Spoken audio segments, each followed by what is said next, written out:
Live from Cool Boys Central. You can be the boss down there. I'm boss up here. Hold your dicks and rub your tits. You'll be ice cold. Here come the Cool Boys. Just a young boy. So cool. So cool. So cool. I see cool boys. And that's when her pussy got super fucking wet. Fuck her right in the pussy. Ooh. And you me tell you, that's the trick. Ooh. So what is everyone drinking tonight? In honor of tonight's very, very, very fucking special episode, I am drinking an extra dry, because I couldn't find medium vermouth, vodka martini, shaken improperly and not stirred, with a lemon peel, got the lemon peel, got the olives. Ooh, is that a Vesper? No, Vesper is something kind of Lillet. It's a wine instead of vermouth, and it's gin, Gordon's gin specifically, because Bond grew up poor. It's a cheap gin. Wow, and Holy, what are you drinking? That's fucking good.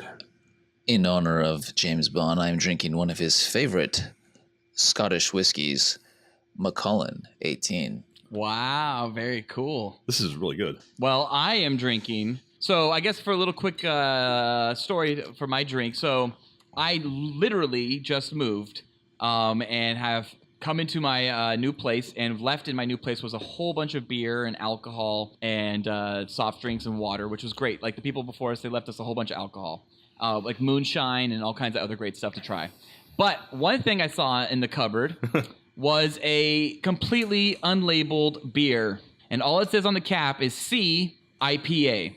And I'm taking that C as a sign of Connery, reach, and because it's an unlabeled beer, or it's Craig. A mystery beer, so like similar to our man of mystery. So I'm cracking this bad boy open, and let's taste it and see if I get fucking drunk or sick. You better give that a good sniff before you put that in your mouth. it's going everywhere. Wow, that's like a Peter North style. Oh, he's got all over the new desk, and we lost Ballard. Did you get that reference, Peter North? I think everyone got that reference. Comes everywhere. Does he come everywhere though? He seems like a very precise comer. Like he is. He's right on the face. He's not one of those guys that shoots his first shot like 3 feet past the girl's head, and there's just a mess somewhere. One of my favorite scenes of his is with Brandy Love, just because it ends. I like her a lot, and Brandy Anderson. Phil, do you like Brandy Love? I don't recall you ever mentioning that ever. I do like Brandy Love. I like Brandy Anderson, who's actually who I was talking about, and she's also on my list. No, he tries to come on her, and there's like a couch behind her, and it just shoots directly over her head onto the couch like a goddamn magic trick. What, really? Stand corrected. Peter North missed. He still got more on her face than a normal porn star would manage to, even though it was only like a third of his fucking full volume. Well, talking about on the face, that's where this beer will end up in a second as I taste and test out this mystery beer. I'm very excited about it. Sea beer. Could this be Coors? I have no idea what this is. It tastes very old. It's not good. It's probably their homemade beer that's a piece of shit. Oh my God, it is an old IPA. I don't think you shouldn't drink it, dude. It honestly, it has like that IPA like bite tanginess, but it tastes a lot like a natty ice. So does it have a bitter cocaine-y aftertaste? Because the C could stand for the cocaine that's been laced in that beer. I'm sensing numbness actually on my tongue right now and running down my throat. Perfect for some deep throats. Oh, I'm going to keep bounding this thing, by the way. And I'm just going to have to make my way through it. But you're a brave man. Let's just go for it. Oh, my God. This is really brutal. Just stop. No, I can't. It's the Irish in me. I can't quit. Greetings, Cool Boys Nation, and welcome to another installment of the Cool Boys Podcast. I am Felk. And I'm Ballard. And I am Nolan. Nolan. So cool. Just say, Tonight, as this is a special episode of the Cool Boys Podcast. Oh, God. We are going to forego with our very it's so special... sour. My fucking cheeks are fucking like sucking into the middle of my goddamn mouth right now. You're going to get sick, dude. Oh, my God. Sorry. I'm serious. My cheeks are like... wow. I'm sorry. Go ahead. So stop drinking it. Would be my. I will not finish. I will finish this. I will finish this before we are done with updates. We don't have updates. Yep, that's right, buddy. I'm gonna pound this shit. All right, so I got one quick update I want to mention. So LGBT was our last episode, LGBT and several other letters. And I want to say after listening to it back and thinking about it over the last week, I got to say that I think I might be pansexual because I will seriously fuck like a cheeseburger or a slice of pizza if I could, or even like, a fucking like a really nice like, fucking dolphin even. Have you ever had sex with a man? No, but I'm willing to maybe think about other things. And I've fucked some random things in my life, so it's very possible. I may or may not have fucked an Alfredo bottle for all I know, an Alfredo sauce bottle. So I might be pansexual. But the other thing I wanted to mention that I could feel like I could be easily is otherkin, because I definitely want to be some type of sea creature like a shark or dolphin or a baleen whale. I would love to fucking become a dolphin, and it reminds me a lot of South Park's episode where Stan Marsh is his dad Randy wants to become a dolphin as well. It's Kyle's dad. Is it Kyle's dad? I thought it was Kyle's Stan. dad. Oh, so it's whatever his name is. I can't remember his name. That's such a great fucking episode, and that really brings a great point to the whole transgender thing. But I really would want to be a fucking dolphin. Like I would have no problem becoming a dolphin if that surgery existed. So I hope you're right, Felk, with the last episode. If that is the next big thing, I might have to dive into that. Yeah, and you don't really get what pansexual means, I think. Nope, that's not still. But I don't really want to explain it because I do not want to spend another minute on that subject. No, I agree. I want to congratulate any of our listeners who are still listening to us after the last episode. Yeah, well, I think a lot of people could just pass that one if they wanted to. So tonight, as this is a special episode of the Cool Boys Podcast, we have a very short update section there. And to just get right into our Cool Boys show topic. The man, the myth, the legend, the one and only James Bond, Part 1. Report preliminary findings. Not worried about her. We gotta keep him gagged. Cool Boy Nation, pop your cocks and drop your tops. It might be interesting and important for you to know. It's time for our Cool Boy show topic. Hey, I like that. Spoilers. No sweat. So cool. There you go. That's a nice. Little quick update. I'm almost done with this really horrible mystery beer. I didn't complete it before my updates was over, but I'll get to it now. I believe in you. You can do it. All right, Cool Boy Nation. Ballard has prepared a very long script for me again, one which I have not read or seen before. So I like please, these cold reads. I think they're fun. Yeah, I like the cold reads too. So please bear with me as I screw up and lumber through this paragraph. I'm sure there's great content in this. I'm sure. But you'll probably fuck up all the comedic timing I wrote. I will. I will. Are you ready for it? Do it, big guy. This episode will be part 1 of 2 of our show topic, The James Bond, or The James Bond. James Bond is a walking boner that is licensed to kill, fuck, speed, gamble, and just a general CBA. Cool boy antics? Yes. Okay.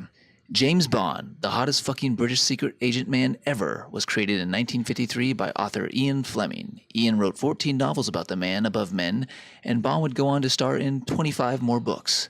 But most importantly, Jimmy B showed us his real prowess in class in 1962 when he would star in his first film, Dr. No.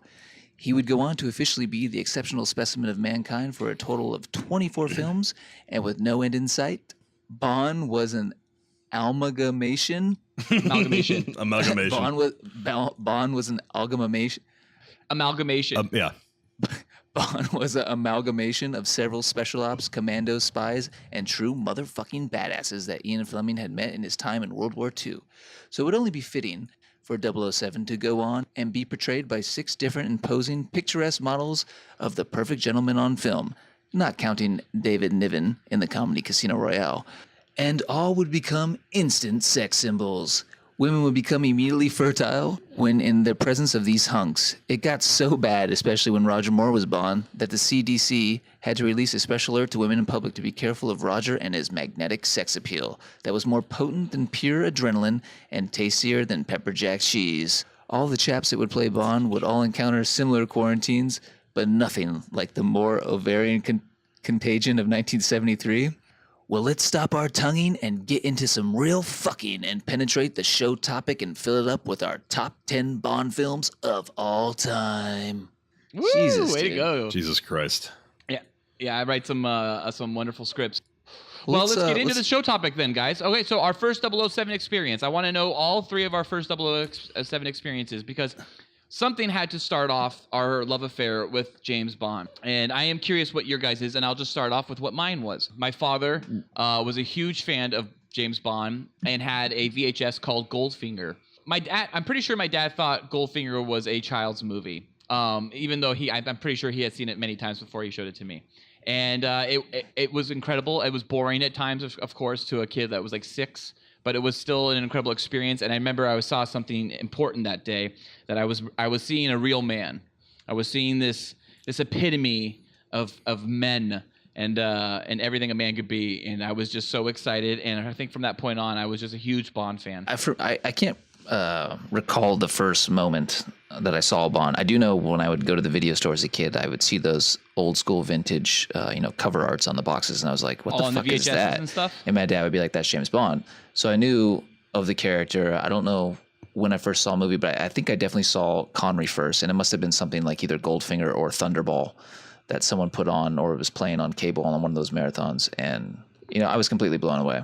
Thunderball is incredible end sequence. Yeah, that the gadgets, the girls, the cars, everything as a kid totally turned me on to him. And I think the first Bond I saw in theaters was GoldenEye, and at that point, he was cemented in my brain as the top man.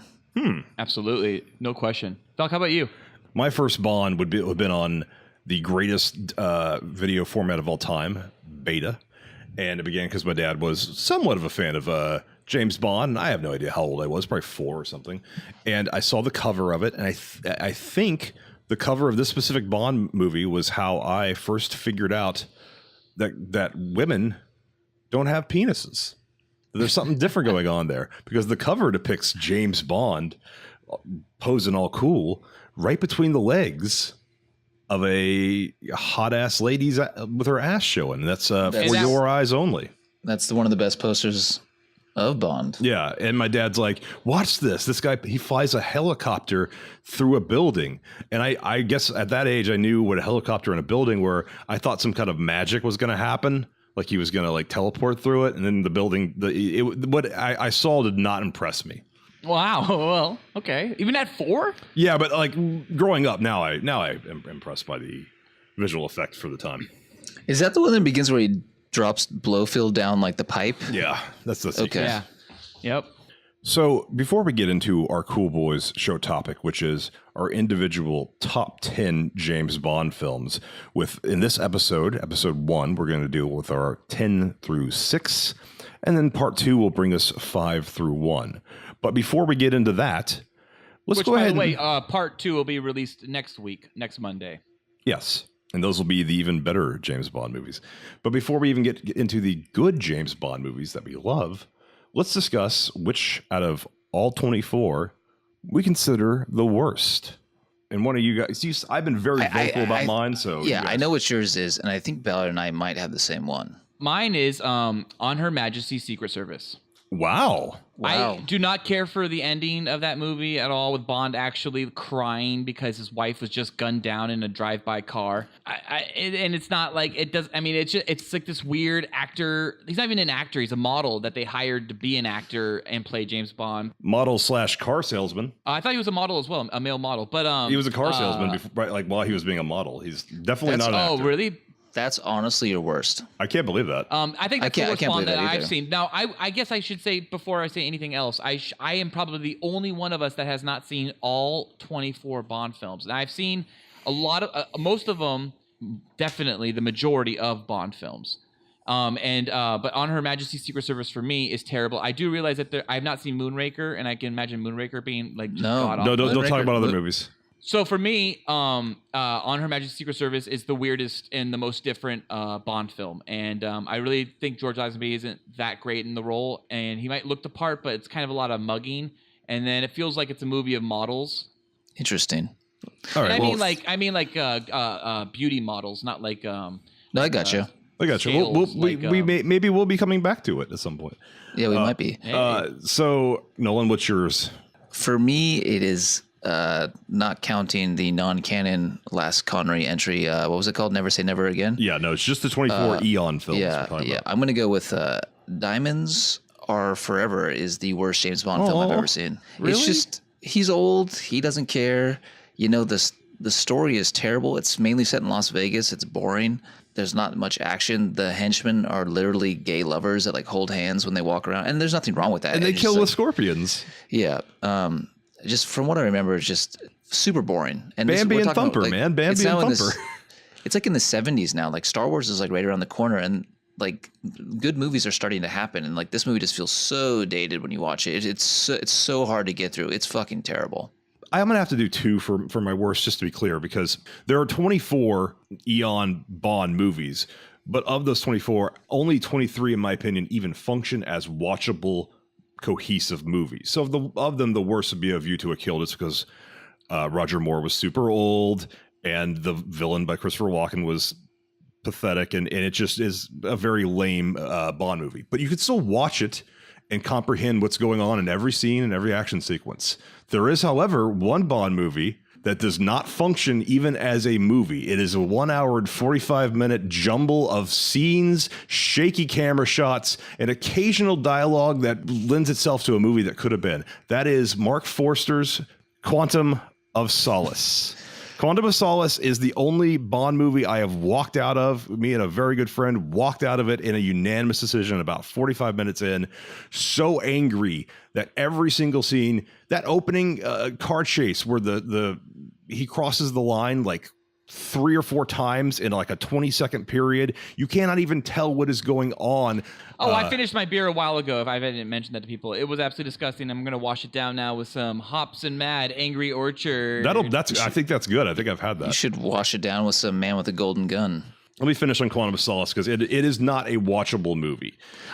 Dude, that's why I want to interject. It's totally watchable. It's just all action. Wait, you I disagree disagree? with you, Felk. I like Quantum. I like Quantum. It's an hour and 45 minutes of a pure action movie because of the writer's strike. There is no script. I agree with you there. There's no story. The story is bad. But to say it's not watchable, like the action is hot. Like there's a lot of good stuff happening there that's exciting.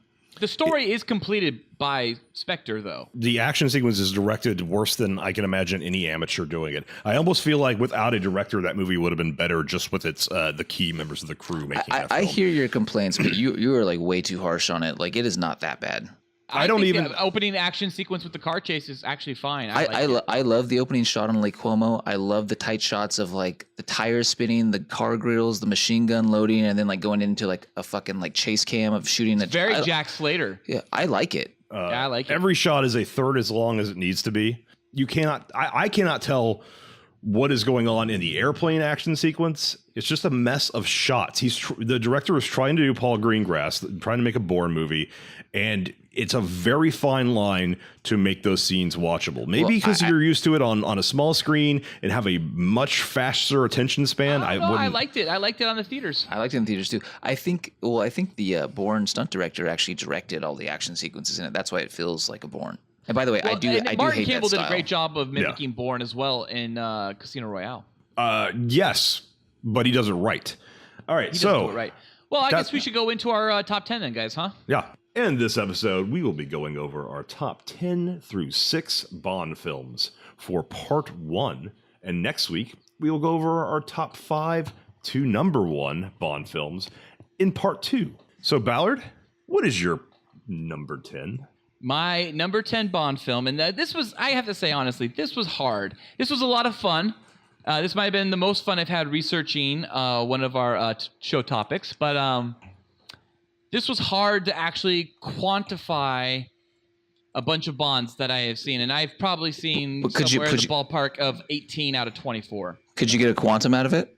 I got a quantum leap out of it, and my number 10 has potentially one of the most racist scenes in any Bond film, and I know that there is Live and Let Die, but my number 10 is You Only Live Twice. And you can't be racist against Asians. You can only be racist against black people. We all know that.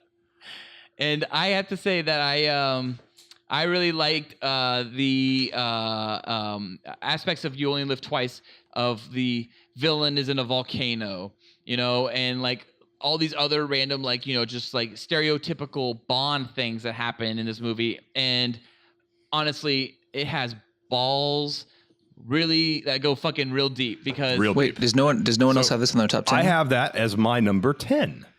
Oh, You great. Only Oh, Live wow. Twice is my number 10 as well. So Falcon, I can just get this out of the way right now. So it has balls so deep because I mean they have no problem making Sean Connery an Asian man, and it is fucking horrible looking. It doesn't look like an Asian person. It just looks like the most racist thing you've ever seen, and they didn't care. Those producers were like, fuck it. Yeah. They were fucking already balls deep themselves into probably a whole bunch of fucking hookers and doing all kinds of drugs in the 70s and whatever it was, the 60s that the movie took place. I think it was the 70s. I actually have this one ranked as number 20. I hate it. Wow. Really? Well, this one, okay. So- this one actually has one thing I really do like about You Only Live Twice. The score is amazing. The score is great, but I love the rooftop fight. That is a long take from a helicopter sequence. That is incredible. That being done, I mean, considering the time when they did that movie, I mean, what was that? That was 1967. So that was a 60s film, my bad. Yeah. So And not a 70s only film. 22 years after we had been at war with Japan, you were allowed to still be your little racist against them, I think. I think, yeah, well, sure, but it doesn't hold up the racism. But that action Well, no sequence shit, yeah. in 1960, yeah, but that action sequence in 1967 on top of a roof, filmed all in one take with someone like Sean Connery fighting all of these like Hong Kong like stunt guys was pretty fucking crazy to watch back then for a 1967 film. And one of the other films that Sean Connery starred in that they did a very similar long take with, which was The Longest Day, which was a movie about D-Day. And Sean Connery was an actor that played one of the Scottish soldiers in the film. He didn't have that big of a role, and he wasn't that big of an actor at the time even. He has a very small part. It's a movie with a lot of big names in it. And there's a crazy long take helicopter as well of the American forces or the Allied forces raiding this town, fighting all these Nazis, and it's incredible. If you've never seen The Longest Day and you like World War II films, I highly recommend it. But Top 10 Bond films. But Bond-wise, it's similar, and I love it with that rooftop fight sequence. And I remember when I first saw You Only Live Twice, when I saw that rooftop sequence, it was immediately a stop, and I rewound it, and I watched that sequence again because it blew me away that hapened. Yeah, when was the last time you guys saw this movie? Probably 1999. No, It's been a like while. 2004 or 5. I was still in college. I was at the end of college. Recently enough. I've watched it in the last 5 years, and like I know I'm pissing off a lot of people because they love the long take, they love the score, which is good. But yeah, dude, Connery's bored in this film too. I think it's his fourth one or his fifth one. It's his fifth one. His last, and then Yeah, the Diamonds. you can watch it. He does not give a fuck in this one. He's like so over it. Dude, it's really hard to get through. It's super boring. Then you get to that long take, which is cool, but I'm telling you, like, this movie does not hold up anymore. It is like, it's almost unwatchable to me. Okay, well, maybe because it's boring. So yeah, it's also my number 10. And for me, it can be summed up in one line, where the Japanese like businessman guy he has to deal with, Connery does, says something along the lines of, in Japanese culture, men come first, women come second, and Bond says, "I might retire here." That's a pretty good line. Yeah. So it can be summarized as like Bond in a different element. Wow. Japan at the time was like, it's still controversial, being aboard them. So going there and helping him, Bond out of his element was what makes it kind of fun. It's the idea that like he's kind of more along for the ride in that one, both as a character and as an actor. Connery he probably was kind of in negotiations. He phones it in for sure. He was in negotiations and kind of giving him a half-assed performance, and it was the reason why they wanted to switch off. But I love that you become Japanese just by having a bowl cut.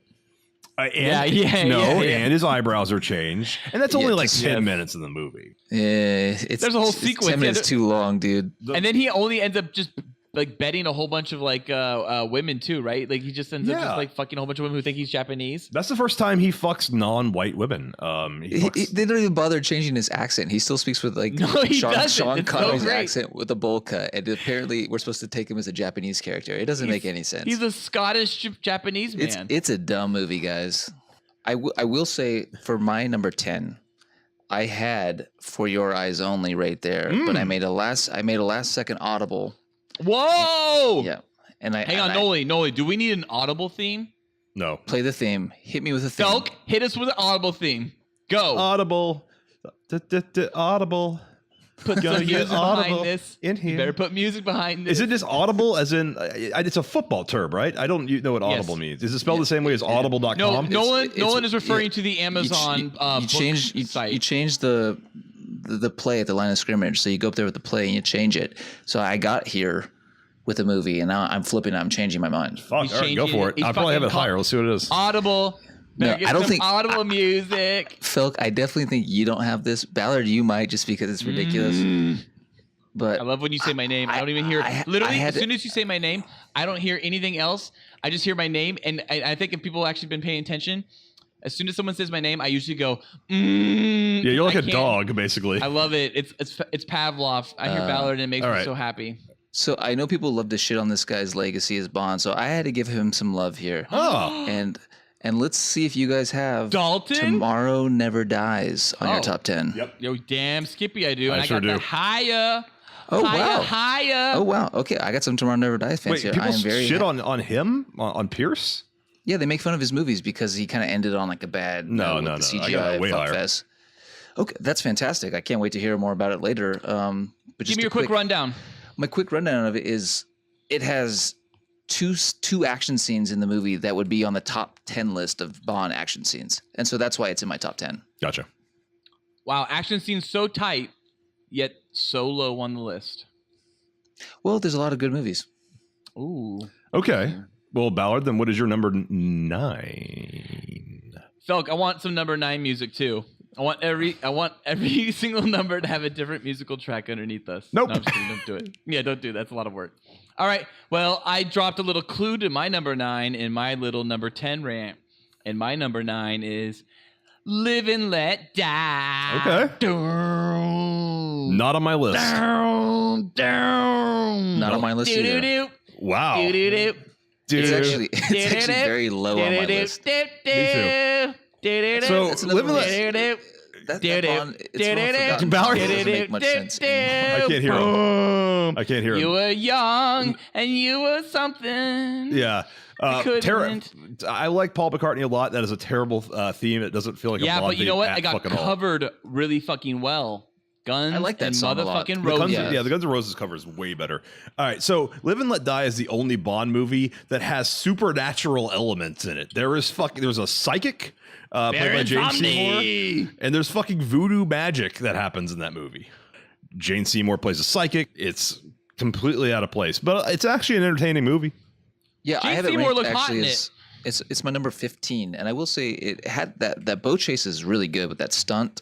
I also have it at 15. Samesies. Yeah, he jumps the road in the Wait boat. a second. You guys both ranked all 24 Bond films? Yeah, Oh, of course, had to. of course. Oh, I just ranked top 10 only. I know don't you even did. have anything like honorable mentions. You haven't seen them all. Okay. I would love to hear your guys' full 24. Anyways, we'll do that later. Baron Samani is he's probably one of the gayest henchmen ever. He just like sits there and like Well, yeah. the ending shot is him like laughing at the camera. Yeah, it's all that terrible. shit with like the fucking hick who drives them, like, you're that English spy from England, aren't you, I love James him. Bond? Like, that shit's Oh, so yeah. stupid.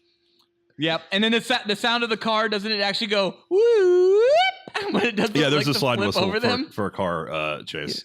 But the Yeah, there's boat definitely chase cool is stuff in that movie. The boat chase is cool. The part where he runs across the alligators is cool. Like there's iconic stuff in Live and Let Die. Like I can't hate on it. It's really slow at sometimes, and it's definitely dated. I love that Bond goes to Harlem in that movie. Yeah. I love that. I love Wait, Bond does in he? Harlem. No, it's New Orleans. No. At first, he goes to New York. Yeah, he goes to Harlem. he does go to then Harlem. get the information because Bond never goes to like 2 locations. Bond goes to like 3 or 4 locations per movie. Well, So he goes to New York. I think it's the only time Bond was in New York. That's number 9 on my list. Is why because it's Roger Moore. It also And it's his first introduced film. us to Roger Moore karate. And, yeah, and judo chops. His Judo Judo yeah. chop. Yeah, And Jane absolutely. Seymour is smoking fucking hot in that movie. Yeah, so. yeah. Like I said earlier, yeah, Jane Seymour was like actually hot. Like it was really hot Jane Seymour back then, not just Dr. Quinn, Medicine Woman. Would you do her? Yes, on the prairie, of course. But would I do her in New York? No. My memory's hazy, but she does have psychic powers for some She's reson got in that something movie. going on. 'Cause like she's a tarot card virgin. reader or She's a some shit, virgin, right? Yeah, she's a virgin, and then when she has sex with James Bond, she loses her psychic powers. Yes, well, he's that damn good. Yeah, that's not stupid at all. They had to set up Roger Moore as being like have sexual prowess in some form or fashion. I mean, Connery actually had it, so they had to like kind of lend it a little bit to Roger Moore.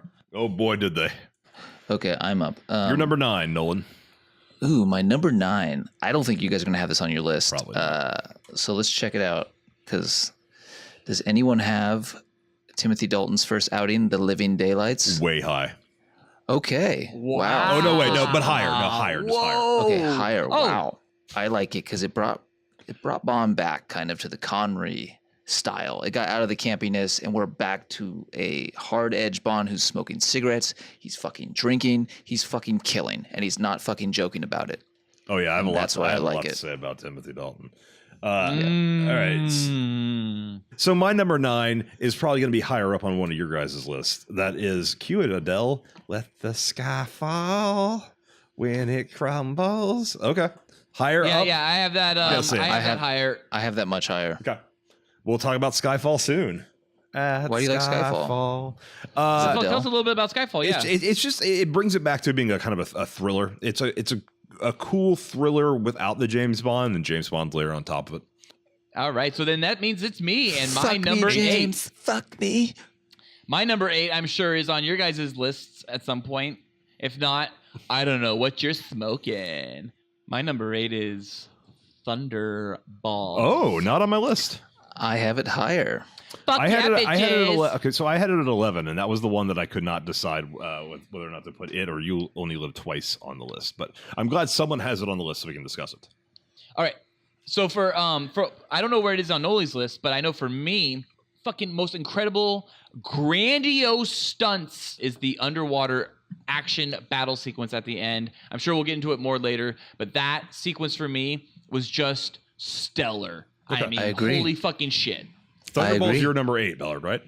Correct. That was number 8, Thunderball. All right. Nolan, your number 8?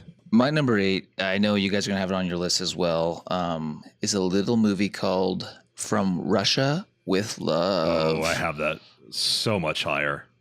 Wow, this top 10 is getting really cool. This top 10 is So, very cool.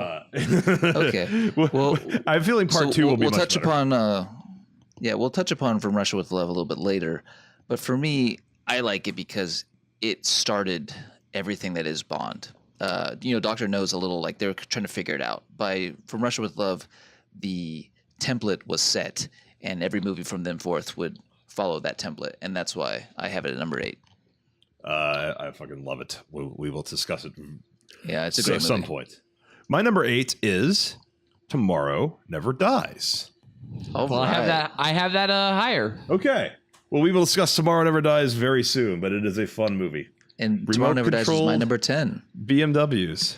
Oh, Wait, okay. Tomorrow Never Dies was your number 10? Tomorrow Never Dies was my number 10. Yeah, so we're So it's my, I my forgot. 10. It's Felk's 8. Yep, and it's my and we'll it's see. Ballard's mystery number. Okay. Well, so Nolan's had a quick little go at Tomorrow Never Dies. The best scene in the movie stands above as possibly the best scene in any James Bond movie, and that's the remote-controlled BMW 740IL chase. Love that sequence. Perfect. That scene can't alone disagree. like elevates that entire movie. But it all the movie stands together is very fun Bond. So yeah, moving on. Ballard, what is your number 7? All right. Well, my number 7 is Octopussy. Oh, that's not on my fucking list. That's not on my list either. Congrats, you get it all to yourself. I want everyone to know that Ballard's list is heavy Roger Moore. Is it? Yeah. I Okay. love Roger Moore. Okay, fucking love Roger Moore. I'm Guy Octopussy. is a saint, and you know what? It's a little sad that he is gone too soon. How old was he when he passed away? Like in his 85, late 80s. 70? 92. He passed away at 89. He died too young. He did not die too He young. went That too is young. appropriate. Dude, you need to take him, God. He was fucking Did you need to 24-year-old take him? in his 60s. He was so young. in a How was movie, he at only least. 89? He retired Bond when he was like 67. No, Have he you retired seen Bond Roger at Moore 58. recently? Have you guys looked up Roger Moore today? Well, not today. He's at He's yeah, in the he's grave, but like recent. yeah, he looked old. Dude, the guy looked incredible. So Roger Moore, okay, Octopussy.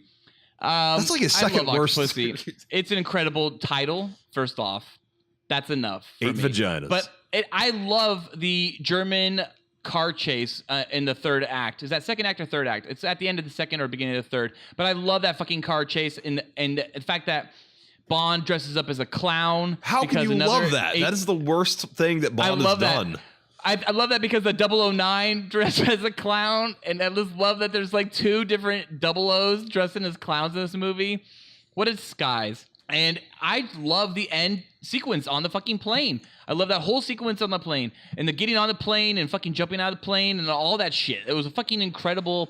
And you have a woman called Octopussy, and all she has is a sick ton of fucking women just chilling, and all they want to do is fuck. I mean, this is they're drug dealers, aren't they? Are they? What are they? They are playmates. They are all Playboy playmates. It's just not Hugh Hefner. It's a woman. It's Octopussy. I mean, this would have been incredible if you were back in the day. I mean, you tell me if you guys weren't back in the day single, rolling around whatever the fuck it was, New Delhi, India, wherever it was, Bond was. And you came across this harem, and you had the opportunity to like. I know I don't think Octopussy is that bad. It's like I think ranked like my 17th. It's not terrible, but like I just can never remember anything from it except for the clown scene. And is it the opening?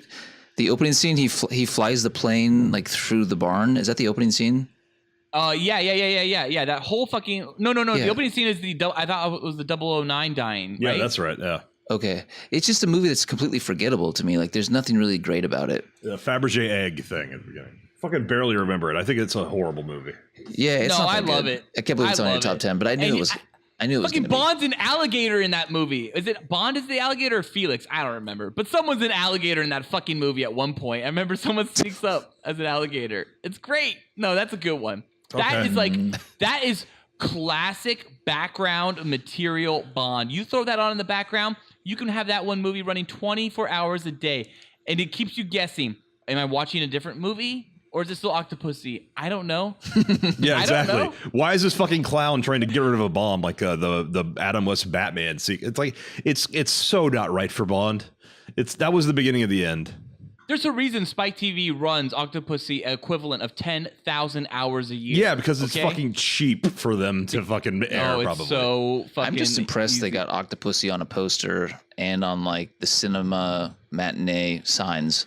You know, I will say this. This is why Octopussy is at number 8 and not like say number 5 for me. Okay, It's because the poster alone, it doesn't work. Wait, you're on it 7. Been, Octopussy's your 7th. Or 7. I mean number 7 instead of This is why Octopussy for me is number 7 instead of number 5 for me because it's the poster number alone. 5? It should be higher. Yeah, exactly. Because the poster alone. It should be 8 pussies, and it should have been 8 different vulvas, like clear as day, 8 different pussies, and it would have been Bond trying to like finger them all with a different finger, you know, and then have 2 left over for the pink, or no, 2 left over for the stink. I think your definition of a good Bond film is completely different than mine. Yeah, me too. Very much so. All right. Well, Noli, what's your number 7? My number 7 is Thunderball. Thunderball. No one else has that? Nope. That was my number 8. Okay, great. So now we can talk about it. What I like about Thunderball is it introduced us to the fucking jetpack. Oh, that's a stupid scene. In the opening credits, Bond escapes on a fucking jetpack. The most dangerous stunt ever committed to this day. Yeah, I guess. Yeah, is it but really? it's also clearly not Sean Connery when he's being lifted up in the air. Yeah. Is it clearly a jetpack? It's a jetpack. No, it is a jetpack prop with a stuntman attached to a crane that lifts him up in the air. That's what I thought. I thought it was a wire stunt. I'm not sure about that. It is. It's a wire stunt. But like Ballard said, the underwater sequence at the end is like a 30-minute like ballet of like just fucking mayhem. It's amazing. Is that also not our filmed first underwater. But isn't that our first introduction into Spectre or whatever? Yes, and I want to say that the Thunderball is so good that the plot has now been copied for. I think Thunderball is the first one that had like a bad guy holding the U.S. hostage for like millions of dollars. It's the Blofeld or the Austin Powers. That's what they made fun of. That plot got copied from then on from every bad guy movie ever. Bad guys always want to take over the world from that point forward. Oh, not only that, Noli, are you totally right? But they fucking did the Shark Tank. That was the first one to do Shark Tank. Yeah, throw a guy into a shark tank and have him just eat you. Yeah, the guy had And fucking pet sharks. They had pet sharks. I mean, I think in Live and Let Die they had pet sharks. Was it or pet alligators? I forget which. It was crocodiles. Yeah. It's crocodiles, right, at the end? But anyways, whatever. And this is... Oh, my God. Live and Let Die. The bad guy fucking explodes. Remember that shit? Whatever. Anyways.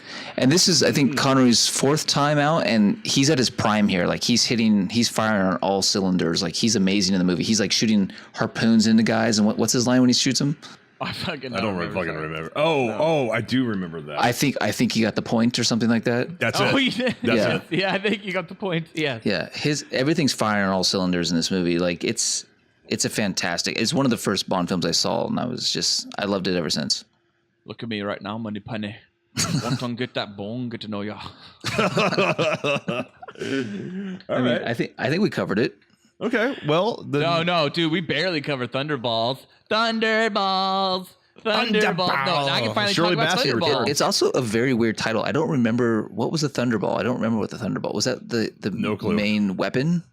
I don't know if most Bond movies actually... The name actually reflects something in the plot, but was there something in Thunderball called Thunderball? Something. I'm sure someone right now is listening to us going, yes! You fucking idiot! How are you talking about this and you don't even know that Thunderball was that? It was an atomic bomb. I don't know. Operation Thunderball. That's what it was. His operation. He was looking for 2 atomic missing warheads, I think. Yeah. I thought it was atomic bombs or some shit. No, because I don't think they're warheads yet, Noli. I think there were bombs back then still. Okay, just a they big were bomb. Atomic bombs. Yeah, I also remember Bond, like, he was ruthlessly killing bad guys in this film. It wasn't like some PG fucking deaths. It actually has the highest body count, or second highest body count of any Bond movie.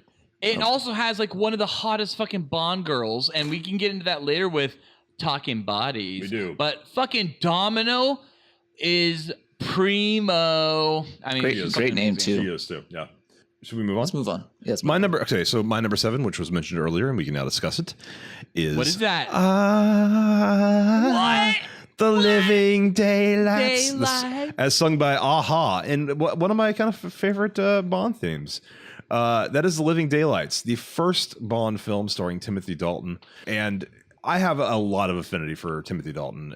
Now, yeah, aspects of the movie as a whole haven't aged super well because it's very much based in the Cold War, and the finale does have Bond helping pretty much the Taliban defeat the Soviets, because at the time the U.S. and Rambo British government 3 were really helping that Osama bin Laden fight them Soviets in Afghanistan. But just like Rambo 3, yes, so maybe you take that out, it holds up very well. So Timothy Dalton's Bond, this is coming after a View to a Kill, which was the campiest and stupidest Roger Moore movie, and bringing it back to I guarantee Ballard has it in his top 5. No, we discussed he's not. No. I honestly, I'll just drop this. Spoilers. I have no Daltons in my top 10. Yeah, no. I'm saying I got too many mores. I meant Ballard probably has a View to a Kill in his top 5, even though you just shit on it. Oh yeah. Oh, I'm sorry. Yeah. Sorry.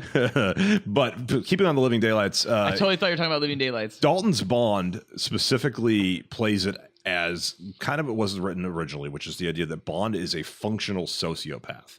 He is somebody who is recruited at a very young age, identified by the British government. He's an orphan, borderline sociopath. Let's train him to be a spy, because this guy can kill people and it not affect him emotionally. He can figure out what he needs to do next. Yeah, he did Craig before Craig did Craig. Exactly. Everything good people have to say about Daniel Craig, Timothy Dalton did it first, and he did it less charming. He's got a much more like rugged face. He's less, sexually appealing, but that's fine. I don't because, know about that. Well, I definitely fuck Timothy Dalton, but I think I would too. Yeah, I think I'm saying I'm not sure I would fuck Daniel Craig. Oh, really? He just has the brutality, and that's what the movie is. It is a taut Cold War spy thriller that brought everything back down into reality after, the last movie had a fucking Jaws biting through a cable. They have a fucking car chase that goes from the road onto the fucking snow, and it's not Die Another Day style. It's like a real fucking car going across the snow, and it's fucking phenomenal. It's the Aston V8 convertible. It's a fucking very cool car. Fantastic chase that ends with them escaping on the cello. which is kind of ridiculous. Fucking love the hot ass cello chick though. Yeah. He only fucks one girl in that movie, and that was like kind of controversial. But the opening where they're fucking doing like it's like trading war with, games, with games paintball. But then one of the guys is actually a plant, and he has a real gun. So like that whole it's like a parachute based. It's a very cool opening sequence. It's taught more of a thriller. It's less of an action movie, but like when it gets into the action, it's so fun. I think he parachutes out and he lands in a boat, and he notices that he lands in a boat with a hot chick, and so he's like going to call his superiors, and he's just like, hold that thought, and puts the phone down, and then like has a martini. No, doesn't he? He lands in the boat, and the girl's just like, oh my God, who are you? And his like first line is like Bond, James Bond. He says it very quickly. Yes. Well, yeah, I want to ask you guys both a question about the Living Daylights, because this is Dalton's swan song. Do you think it was worthy of Dalton? No, it's his first film. Wait, I thought it was his second film. Nope. Wait, License to Kill is his second film. Living Daylights is his first. Oh, well, my bad. Yeah. Coming from the guy that's seen every Bond film, I don't expect that, but no. I will say the end of this movie, Bond literally kills the bad guy by firing a toy cannon at him, and that is the worst part of the film. Yeah, I honestly haven't rewatched that one for more than 10 years or so, but I loved it when I first saw it. The guy has an old battlefield set up in his house, and they're like talking, and Bond like walks across and like lights up an old cannon from a toy and fires it into the bad guy, and it kills him. Don't remember that super much. It's not. It almost ruins the movie actually. But oh really? Yeah, it's really bad. Not to mention the main villain of that movie. 2 movies later is Bond's friend as a CIA agent in GoldenEye. Jimbo. That's the main villain. Oh, yeah. Joe Don Baker. Oh, really? Yeah, Joe Don Baker plays 2 different parts. 2 movies later, he is like a friend, and he was the main villain 2 movies before. Well, I have actually never seen The Living Daylights. I haven't seen any of the Dalton films in their entirety. The only one I've seen in partial is License to Kill. You were missing the fuck out. Yeah, Living Daylights is a little treasure that no one really knows about. Yeah, it really is very cool. He has a weird haircut too in that movie. They didn't get it right until License to Kill, but you can kind of see his thinning. And I like that. He's a more vulnerable Bond. He's the colder Bond. He's the Bond who is a killer first and a ladies man second, and that's why he does what he does well. Great. Excellent. All right. And he's fucking smoking cigarettes the whole movie, which we needed. We'll get onto that. I have something to say about that in another movie. Woo! All right. Well, let's move into number 6. And number 6, this is the last one of this episode. Folks. Oh, yeah. We will do 5 through 1 in the next episode, but Ballard's number 6. T- cool boys and counting. 3, 2, 1. Number 6. Number 6. All right, because number 6 is technically the number 1 of this episode. All right, so my number 6 is Skyfall. I have that higher. That's a quick number 6 because Nolan has it higher. So I'll just say one thing, and I'll make it real quick about Skyfall. I love that the third act is the third act of Home Alone. I mean, everyone says it, but I have to say I love that. I love that too. Bond I love it. doing Kevin McAllister. You go, boy. That's it. It's fucking hard. So hard. It's a great. I think that's one of the reasons why it's Home Alone-esque, classic 80s action film end sequence. Please hit me with some music right now, because my number 6 is Ballard's most hated Bond film of all time, On Her Majesty's Secret Service. Ho! Okay.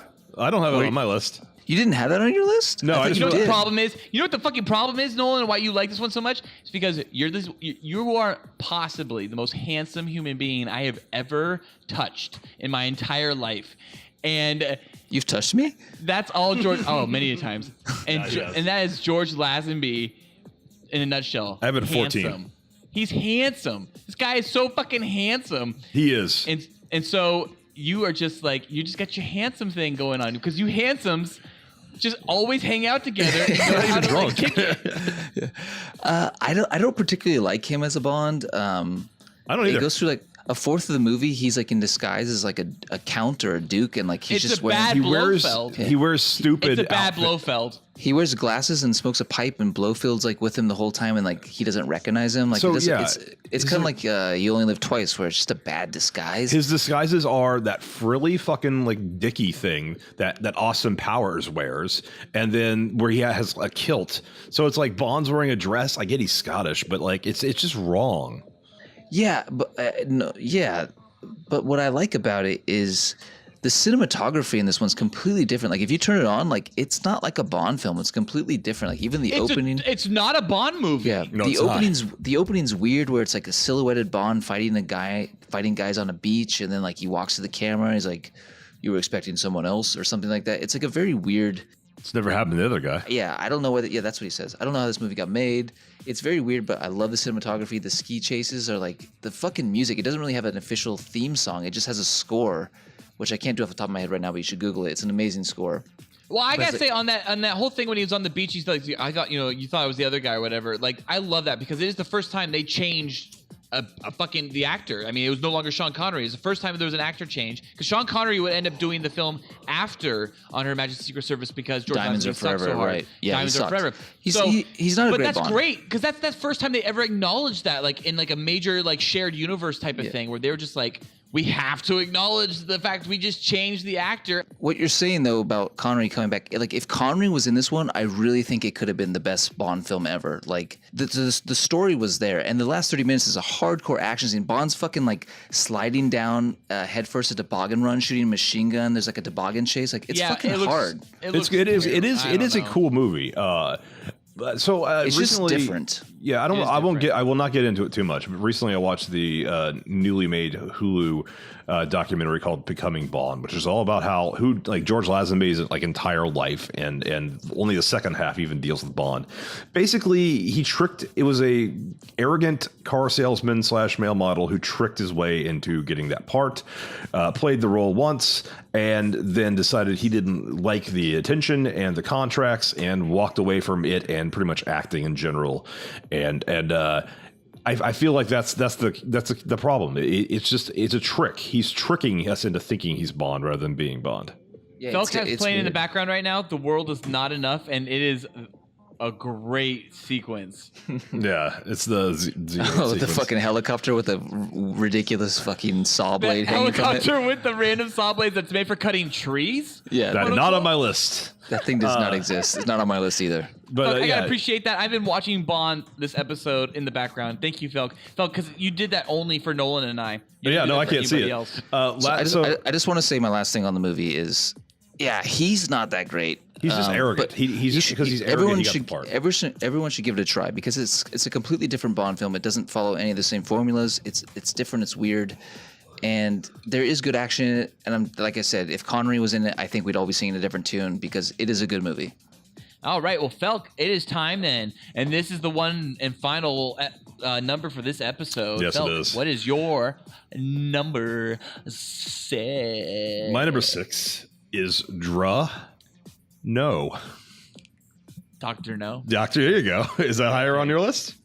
No, I don't have Dr. No on my it's not list. on my list. Really? We have the first Bond movies. So the highest it made on any of our lists is number 6.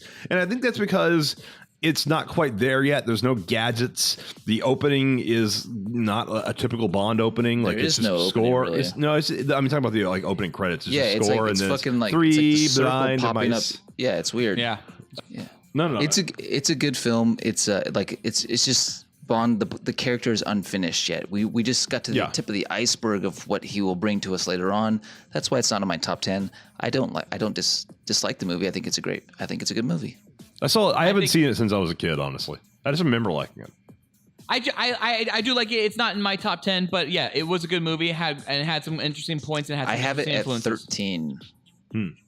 All right. Well, great. Well, All right. Well, that's the end of this one.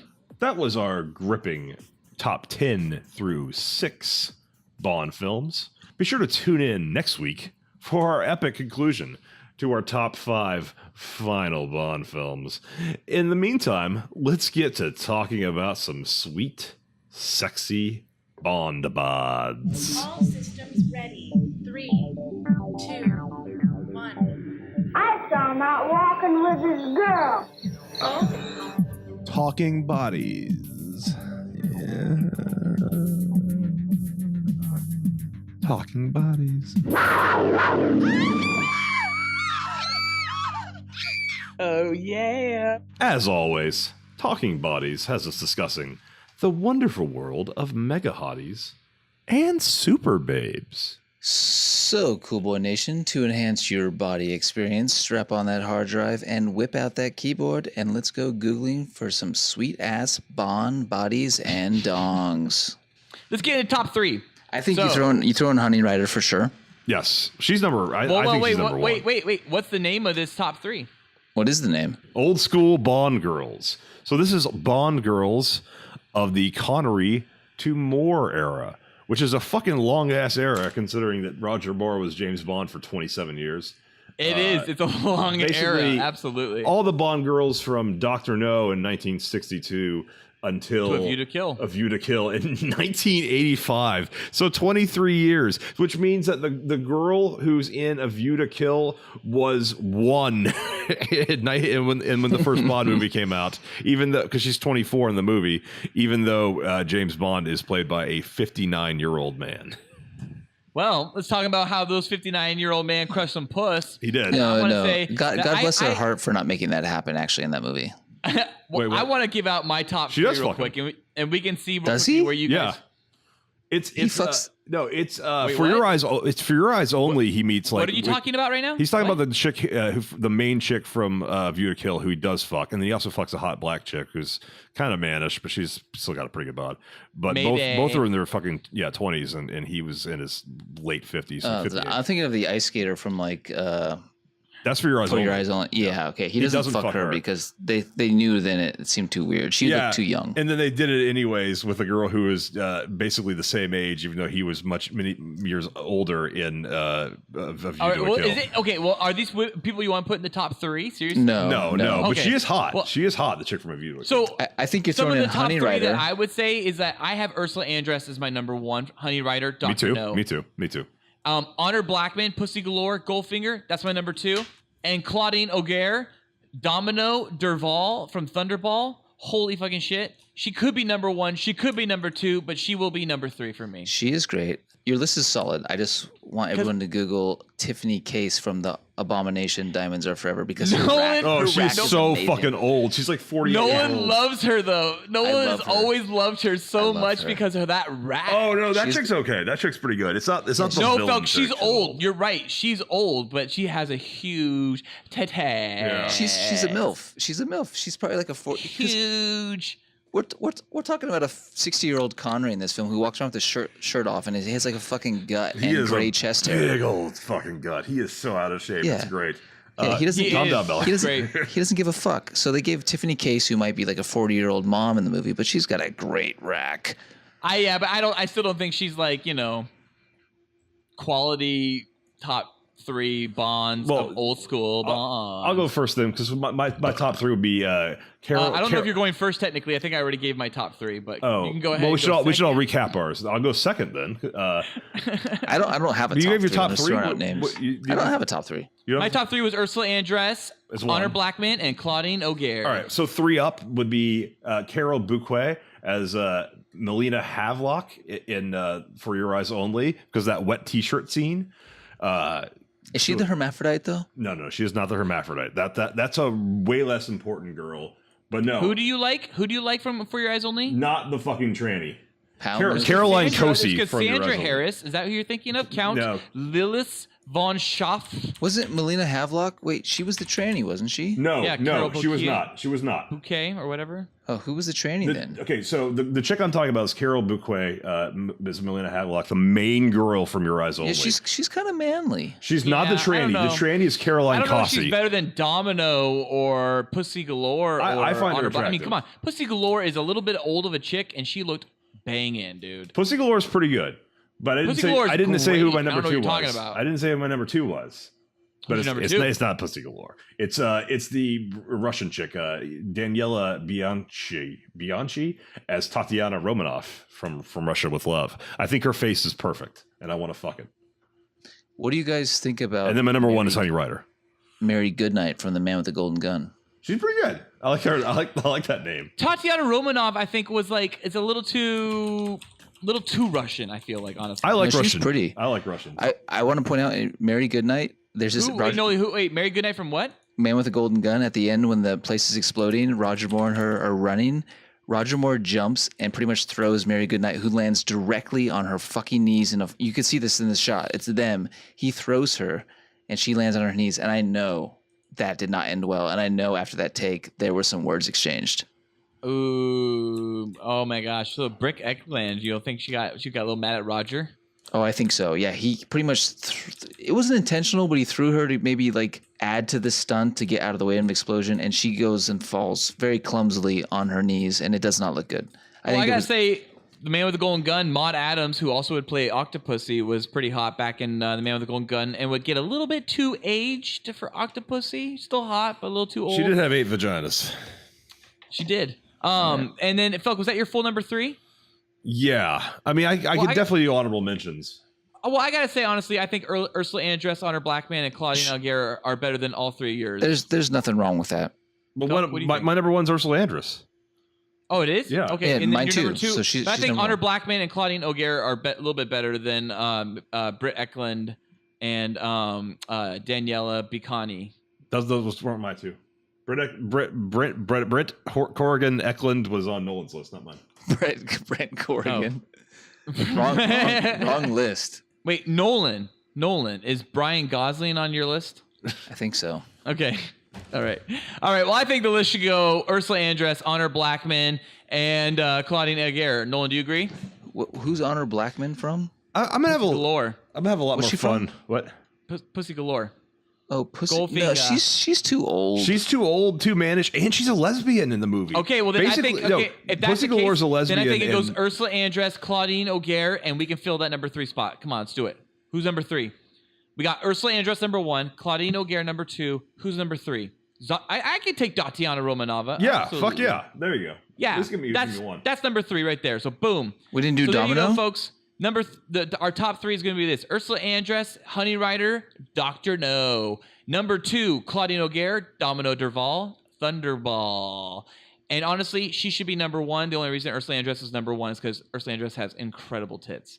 And number 3 is going to be Daniela Biancani playing Tatiana Romanov in From Russia with Love. Oh, Holly Goodhead's also an honorable mention. Most of these girls have been naked on the internet. It's worth noting that most of these girls have been naked. All right, well, that's our top 3. Nolan, it's time for... Love that dong. Love that James Bond dong. Love that Bond dong. All right, you heard it, folks. It's Love That Bond Dong. That means it's time to name 3 celebs who are Bond, and guess who has the biggest dick? And, of course... why? Okay. Is there any question with this one? Yeah. I think we gotta name the episode first, and this week's segment is called Felk. Old Bond dongs. So old Bond dongs can't teach an old dong new tricks. Yes, the first 3 James Bonds: Sean Connery, George Lazenby, and Roger Moore. And I think this is, I mean, there's not too much debate, so I guess I'll just try and be a dissenting opinion, even though I'm not sure. It's sacrilege, and say I think George Lazenby is the biggest, then Sean Connery, then Roger Moore. I'll give George Lazenby credit because he must have had a big dick to walk onto that set and be like, I own this fucking place. You're going to give me this fucking role. I totally agree. Really? Okay. But not I would honestly, any day of the week, you asked me this question on the street, and I was just walking down the street, and you came up to me, you're like, biggest old Bond dong, and I'd be like, Sean Connery. But George Lazenby had to have a huge, throbbing, engorged, fleshy cock. I think he's also the tallest Bond. I think he's like 6'4" or something. Yeah. And you're right. Just to walk onto that set and bullshit his way through one movie and then essentially to get fired immediately afterwards. He Because did not get fired. He walked away. He didn't just walk into being Bond. wow. He walked away from it. That's fucking the facts right there. They offered him $1 million in fucking 1969 money under the table. Facts. Under the table as part of facts. $1 million per movie contract for 6 movies. And he went on interviews to promote it with a beard because he didn't want to get noticed anymore. And on the Johnny Carson show, according to that documentary, is when he was asked by Carson, like, so what was it like being James Bond? And he just goes, off the top of his head, just announces right there, says, it was pretty fun, but I had a good time, but I don't think I want to do it anymore. And everybody laughed, and then he goes, no, I'm serious. I think I'm done. And that was it. That was the point at which he was done, and he would not be Bond again. Yeah, to retire from that and not worry about a thing, you have to have a fucking huge dong. And he was the star of On Her Majesty's Secret Dong, and he was the star of On Her Majesty's Secret Dong is the title I have here in the script. Oh, incorrect. That's how we list the winner. Sure. Sean Connery was in Dong Finger, and Roger Moore was in For Your Dongs Only, which is a great title. Yeah. Can you imagine if there was like a porn called For Your Dongs Only? There's a chick touching his dick on screen in that movie, where that one girl on Her Majesty's Secret Dong writes her like room number on his inside leg when he has the kilt on. So when she reaches in there on screen, you can see a moment of surprise, and that's her feeling his dick against her hand because he, as a joke, took off his underwear. Yeah, I think it's confirmed George Lazenby has the biggest real dick. Bond dong in a Bond film. Yeah, Lazenby, absolutely, through and through. Then Connery, then Moore, right? Well, it doesn't really matter. Honestly, we just have to find out who's the biggest. It doesn't matter who number 2 or 3 is, because you know what? If you're not the biggest dick in the room, you don't fucking matter. That's not how we do dongs. We always do 2 and 3. Well, I don't really care anymore moving forward, to be honest. Then Connery and Moore, done. Yeah, I think it's done too. What I really want to see is Felk read this next line. Yeah, Felk, go. Just read that next line after your magical line. Go into this. I did not write this line. Bond dongs make my heart You don't go write any of these lines. Pitter patter, and my glistening cock engorged. Wait, say it again. Say it again. Say it again. But sadly, it is time to move into our next segment. Say it like you mean it. Bond dongs make my heart go pitter patter. Yeah, it's pitter patter. My glistening cock. No, it's pitter pat. Is it? One, I'll have to Google it. I wrote pitter pat. Bond dongs make my heart go pitter patter. I can't even say it. No, just say pitter pat. Pitter pat. That sounds wrong to me. And my glistening cock. It's good. Trust me. It's good. This is bad grammar. I'll correct the grammar here. Why is your cock glistening? Bond dongs make my heart go pitter patter, and my glistening cock become engorged. Engorged is an adjective. Say it with the terrible say it with the bad grammar. It's better. No, it's better with the bad grammar. I wrote it with bad grammar. All this is going in on purpose. But sadly, no, I wrote it on is purpose. Time to move on to our next segment. You're a fool. I think you complain just to hear yourself talk. I'll shut you up. Yelling at the wall. Haven't you had enough? Oh, yeah. Cool Boy Nation, tell us about any of your James Bond films, especially from the Connery, Lazenby, and Moore era. Also, if you have any beef with our top 10 so far, then please let us know by sending us an email. And obviously, Cool Boy Nation, if you have any bodies or dongs you would like to mention and throw in the mix for us to review and alert Cool Boy Nation to, of course, please let us know, as we always love seeing those bodies and dongs. And Andy, we're still waiting. Cool Boy Nation, if there was a Would You Rather you would like us to discuss on a future podcast, please email us at thecoolboyspodcast@gmail.com. And now for this episode's Would You Rather. Okay, guys, real quick. Which one do you want to do? I'll read it. Pick. Jesus Christ. I guess the first one. Nolan? I don't want to read them. I want to hear them on the fly. So you pick whichever one you think's better. You have to pick one. I'm not going to read two. We don't have time to read two. Do the first one. I guess the second one makes no sense. The second one is the best. Yeah, I don't understand the second one. How about this? I'll guess. I will give you guys one. Come with a flaccid penis for 1 month. What does that mean? Cool Boy Nation, would you rather come with a flaccid penis nonstop for 1 month, or get gangbanged in your perpetual dry butthole by Sean Connery, zombie Roger Moore, and George Lazenby, while they're always cream pieing in your anus nonstop for 1 week? No, we specifically said the first one. I don't even understand. The first one. Oh, my bad. All right, let's read that first one. So here we go. Cool Boy Nation, would you rather get fucked nonstop in your ass by all 6 James Bonds in a 2-hour period with no lube, and yes, zombie Roger Moore is there too, or have 12-hour passionate docking and sweaty butt sex with Donald Pleasant? Well, either way, guys, they don't call him Pleasance for nothing. You get fucked up the ass either way, so you would just do the one that lasts 2 hours as opposed to 12 hours, because honestly, then you would have got to have sex with all 6 James Bonds, one of whom is dead. As opposed to 12 and hours Felk, of Donald Felk, Pleasance. let me Donald just tell you- Pleasance is also dead, by the way. Felk, yeah, he is. But for Roger Moore, let me just tell everyone and let everyone know how the Roger Moore sequence goes down when he fucks you in the ass. It's like Cirque du Soleil. I mean, he comes out as a puppet. It looks really sick, like Pinocchio and shit. And then they like bring his dick out, and it's like done with incredible puppetry. And then he fucks you in the ass like a zombie. It's not a real zombie because zombies are fake. But he Not is live and done let Weekend die. at Bernie's style. And just for the sake of it, that's right, folks. The cast of Weekend at Bernie's comes and they help enact Roger Moore's lifeless body into your butthole. Andrew McCarthy and Jonathan Silverman? That's correct. I don't understand what's happening here. That's because it's a Ballard, would you rather? Yeah. Why didn't you guys write a would you rather? Get fucked in my butt nonstop for 6 hours as opposed to getting fucked in my butt for 12 hours? I mean, it's an easy answer. You're not just having butt sex the whole time. You're also having docking. Okay? We're Docking forgetting means the nothing. docking. That's just- Docking could take up to 8 hours alone. So we're saying Donald Pleasance is not cut. No, I mean, I don't know, but I mean, You can dock I guess cut. You just not. have to stretch it more. I just want to bring one to your first question. You just have to stretch it more. Is that what? Yeah. How do you come with a flaccid penis nonstop for a month? How is that a Wait. Why is that like? Can't be why is mixed that a with patty thing? rathers. Yeah, I don't know what that means. Well, we're not doing that one, so it's not really important. Coming with a flaccid penis is pretty. My wife just stopped and she's questioning what we're talking about right now. She's shaking her head. Tell her James We're in Bond. trouble. We're talking about James Bond.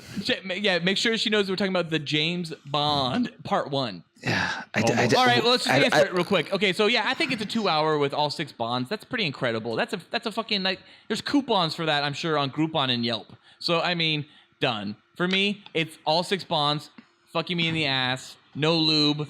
I can handle it. It's like a hard weekend or a long week, and then I'm walking again. So I'll do it. Are you walking again though? We're talking about George Lazenby's erect penis up your ass. I don't know if I can do 12 hours of passionate docking and sweet butt sex with Donald Pleasance. I like how it's nonstop. We got to imagine that they're just taking turns. Like there's a guy non-stop. Yeah, he's banging you, then he's pulling out, and another one's just coming right in.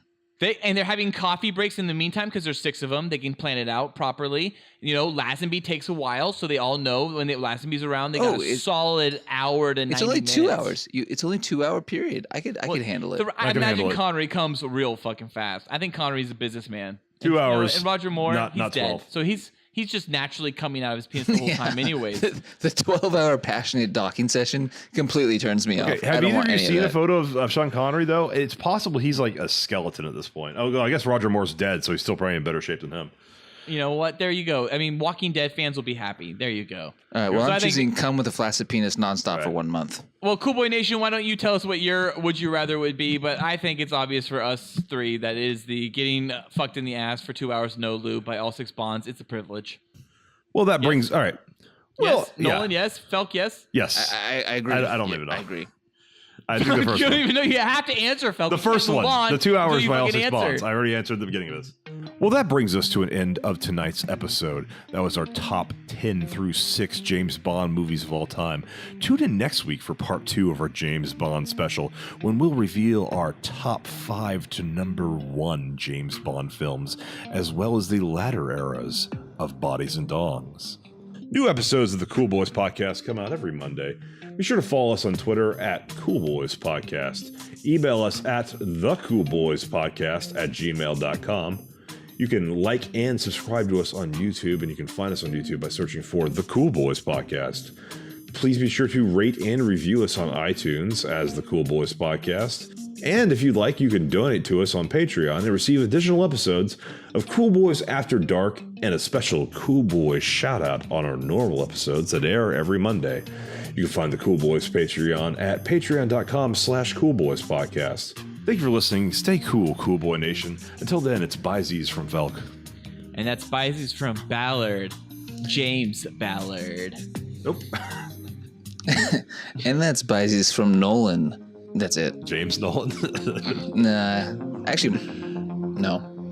You are outstanding American boy. You've excelled in all things. I pump while I dump. Oh, yeah. So cool. Oh, yeah. So cool.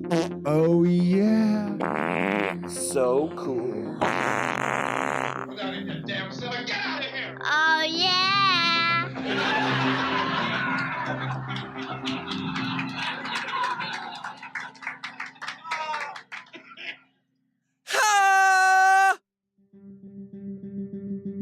This episode of the Cool Boys podcast was brought to you by. So you'll get to and you'll get to hear our top 5 to best in part 2 next week. You also said episode 1. I have drunk too much already, perhaps. You should start it over. I like episode 3, Revenge of the Jedi. Just say it again. Just say it again. Just say it real quick. What did I say? I don't remember. Just say okay. And as a reminder for everybody, this is part 1 of part 2. In this episode, we're gonna go through our top 10 through 6 bonds, and next week, part 1, we'll do our top 5 through 1 bonds. Ballard, what's your top 10? Can you write this down real fast? Get some Cool boys. So serious.